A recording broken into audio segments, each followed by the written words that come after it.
ব্যবসা শুরু করেছেন কিন্তু কাস্টমার পাচ্ছেন না, তো সমস্যা হচ্ছে কোথায়? সমস্যা হচ্ছে মার্কেটিং স্ট্র্যাটেজি।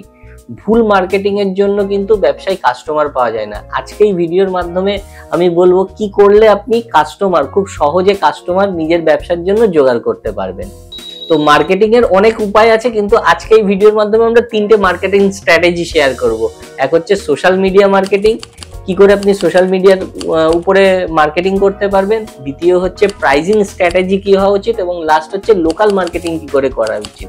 তো ফার্স্ট যেটা সোশ্যাল মিডিয়া মার্কেটিং এর জন্য আমরা কি কি করতে পারি, আপনাকে খুব ভালো করে ফেসবুক, ইনস্টাগ্রাম দক্ষতার সঙ্গে কি করতে হবে, পোস্টগুলোকে তৈরি করতে হবে, কন্টেন্ট ক্রিয়েট করতে হবে, এবং সেই কন্টেন্টগুলো রেগুলার বেসিসে পোস্ট করতে হবে। কাস্টমার যে সমস্ত প্রোডাক্টে ইন্টারেস্টেড, মানে কাস্টমারকে অ্যাট্রাক্ট করতে পারবে সেই রকম কন্টেন্ট কিন্তু আপনাকে জেনারেট করতে হবে।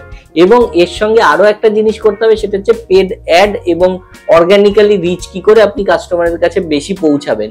তো এই সমস্ত কৌশলগুলো যদি আপনি বুঝতে পারেন, তাহলে কিন্তু সোশ্যাল মিডিয়ার মাধ্যমে আপনার কাস্টমার আসতে পারে।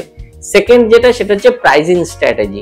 আপনাকে বাজার বুঝতে হবে, বাজারে প্রোডাক্টের দাম কিভাবে চলছে, কত প্রোডাক্ট, কোন প্রোডাক্টের কেমন অ্যাকচুয়াল দাম হওয়া উচিত সেটা আপনাকে বুঝতে হবে।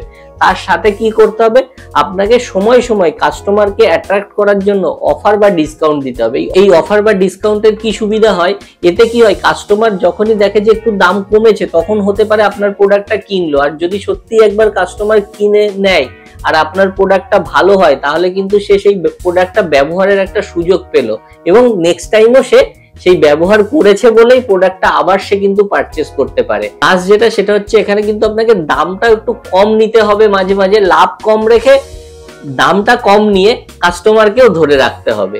তো এইগুলো করলে কিন্তু আপনি সহজেই মার্কেটে স্ট্যান্ড করতে পারবেন এবং কাস্টমার আসবে। লাস্ট যে পয়েন্টটা, সেটা হচ্ছে লোকাল মার্কেটিং আমরা কি করে করব। লোকাল মার্কেটিং করার জন্য আমাদের কি করতে হবে, লোকাল ব্যবসায়ীদের সঙ্গে না কোলাবোরেশন করতে হবে।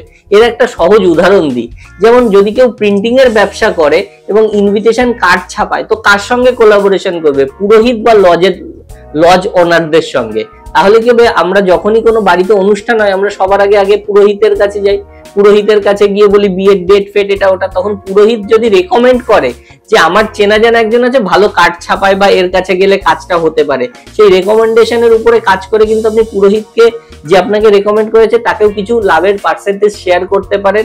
এতে কি হবে, পার্টনারশিপ বা কোলাবোরেশনের জন্য কিন্তু সেল অনেকটা বেশি হয়ে যাবে। তো এইভাবে আপনার যে ব্যবসাই হোক, আপনিও দেখুন কোন রকম দোকানদারের সঙ্গে আপনি কোলাবোরেশন করতে পারেন। তেমনি আপনাকে লোকাল মার্কেটিং করতে হবে।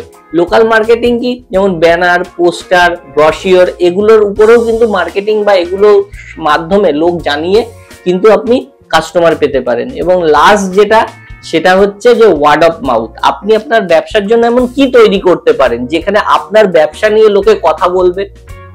সময় সময় আপনি লটারি টাইপের কিছু বানাতে পারেন, যে কোনো কিছুর জন্য অফার ক্রিয়েট করছেন সেরকম, যাতে লোকের মুখে মুখে সেরকম জিনিস চলে, বা এমন কিছু সাধারণের থেকে একটু বাইরে অস্বাভাবিক জিনিস করে দেন যেখানে লোকে সেটা নিয়ে আলোচনা করবে। তো এইভাবে ওয়ার্ড অফ মাউথ কিন্তু আপনার মার্কেটিং এ অনেকটা হেল্প করতে পারে। আর এইরকমই বিভিন্ন টাইপের মার্কেটিং স্ট্র্যাটেজি আমরা শেখাই আমাদের বিভিন্ন টাইপের কোর্সের মাধ্যমে, বা এর জন্য আপনাকে কি করতে হবে, লাইভ ওয়ার্কশপ জয়েন করতে হবে। আমাদের নেক্সট যে লাইভ ওয়ার্কশপটা হবে সেটা হচ্ছে শিলিগুড়িতে হবে। আপনিও যদি এরকম ভাবে বিভিন্ন টাইপের মার্কেটিং শিখতে চান, কি করে আপনার ব্যবসায় নতুন নতুন কাস্টমার আনবেন এবং ব্যবসাটাকে বহুদিন ধরে আপনি ভালোভাবে এগিয়ে নিয়ে যেতে পারবেন, তো এরকমের জন্য আপনি আমাদের লাইভ ওয়ার্কশপ জয়েন করলে অবশ্যই আপনি সেখান থেকে আপনার ব্যবসাটাকে নেক্সট লেভেলে নিয়ে যেতে পারবেন। তাহলে আজকের ভিডিওটা আশা করি আপনাকে কিছুটা ইনফরমেশন দিতে পেরেছি। যদি ইনফরমেশন ভালো লাগে অবশ্যই লাইক করবেন, আর এর মধ্যে কোনো একটাও যদি আপনি ব্যবসায় ইমপ্লিমেন্ট করতে চান, কমেন্ট করে জানাতে পারেন কোন স্ট্র্যাটেজিটা আপনার ভালো লেগেছে যেটা আপনি ব্যবসায় ইমপ্লিমেন্ট করতে চান। তো চ্যানেলে যদি নতুন হন অবশ্যই সাবস্ক্রাইব করবেন, ভিডিও ভালো লাগলে লাইক করবেন। আজকের ভিডিওতে এই অবধি, ততদিন ভালো থাকবেন, সুস্থ থাকবেন, দেখা হবে পরের ভিডিওতে। ধন্যবাদ।